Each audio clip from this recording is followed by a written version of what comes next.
Salam əziz və dəyərli dostlar, bu günləri tarix yanvarın 19-unu göstərir və hava haqqında son məlumatı sizin nəzərinizə çatdırmaq istəyirəm.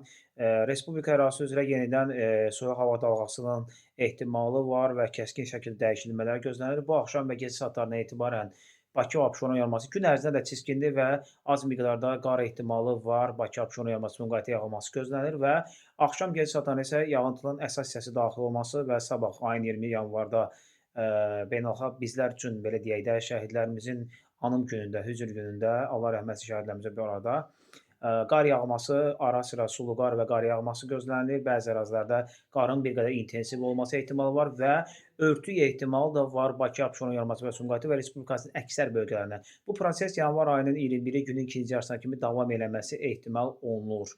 Və yenə də dəniz səviyyəsindən, dəniz təsirindən və dənizin içərisində güclü bir yağıntı dalğası var. Hərəkətindən asılı olaraq bir qədər yağıntılar gözləniləndən də daha çox ola bilər. Bunu da xüsusilə qeyd eləyim. Səhifəmizi takib eləməyi və videolarımızı maksimum dərəcədə bəyənib və rəy yazmağı unutmayın dəyərli qardaşlar.